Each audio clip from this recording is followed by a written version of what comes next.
Assalamualaikum, kembali lagi di dapur Putri Sakinah. Kali ini aku buat pizza dan yang pasti bahan-bahan yang mudah didapat. Ada saus tomat, bebas merek apa aja. Terus ada saus tiram. Ini toppingnya aku pakai sosis Kenzler, tapi boleh di skip ya. Ini ada bawang bombay, 4 siung bawang putih, kaldu jamur, ada lada bubuk. Di sini keju mozzarella juga boleh di skip, boleh pakai atau enggak ya. Terus di sini ada jagung yang udah aku rebus, aku pipil terus direbus. Nah di sini ada jamur kancing yang kalengan, nanti airnya dibuang ya. Terus ada daging ayam bagian paha yang udah aku cincang.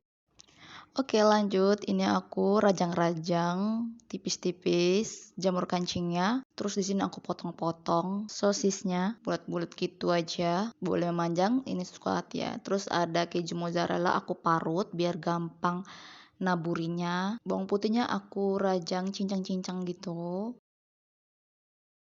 Terus bawang bombaynya juga dirajang.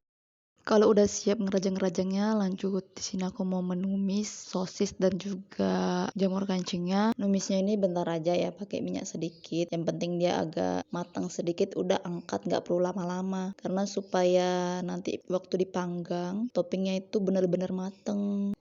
Lanjut, di sini aku mau masak saus pizzanya, tuang sedikit minyak, lalu tuang perbawangan, masak hingga harum dan agak kecoklatan, terus masukkan ayam, saus tomat, saus tiram, lada sedikit aja, terus aku masukkan kaldu jamur. Nah aku di sini nggak pakai tambah garam ya. Karena apa? Karena saus tomat, saus tiram itu udah asin, jadi aku nggak perlu tambah garam lagi. Lanjut buat adonan pizza. 300 gram protein tinggi, 200 gram protein sedang, 4 sendok makan gula pasir, 2 sendok makan susu bubuk, 1/4 sendok teh vanila dan juga garam, 1/4 sendok teh bread infovor, 1 sendok makan ragi instan. Aduk rata, lalu masukkan 1 butir telur dan juga air secara bertahap sedikit demi sedikit agar kita tahu tingkat kelembekannya sampai mana. Jadi jangan langsung dituang semua airnya ya. Nah, kalau dirasa diaduk pakai spatula itu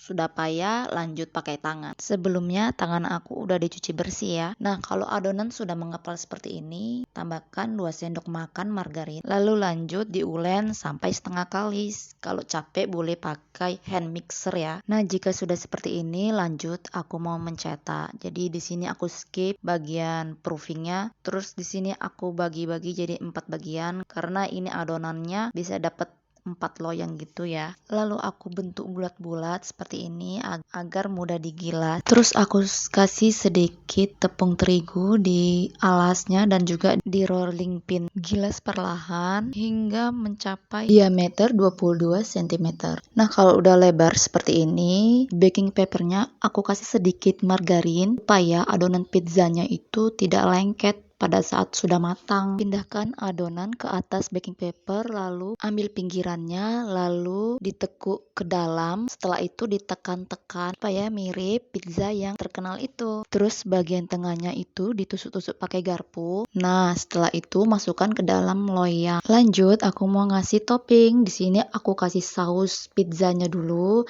Setelah itu jagung rebus, lalu keju mozzarella. Ini aku dibantu sama anakku, dia suka banget ya ngasih topping kayak gitu. Nah abis itu di proofing deh selama 20 menit sambil kita panasi ovennya. Nah sebagian itu ada dua adonan lagi, itu aku taruh freezer biar suatu saat biar kapan-kapan gitu ya, tinggal ngeluarin aja terus kasih topping. Jadi nggak semua aku oven ya. Nah jika udah 20 atau 30 menit proofing dan oven juga sudah panas, oven selama 30 menit, api atas bawah 150 derajat Celcius. Dan tada, ini dia udah mateng pizzanya. Terus anak aku tuh excited banget ya pengen nyobain. Tuh dia ini nggak molor ya guys karena kurang mozzarellanya. Tapi gitu pun habis juga, dan ini loh yang kedua tetap nggak molor juga karena yaitu mozzarella kurang banyak. Karena berhubung sensasi molornya yang dicari, jadi aku panggang lagi, aku tambah keju mozzarella lagi. Nah ini dia, bener-beneran dia jadi molor guys.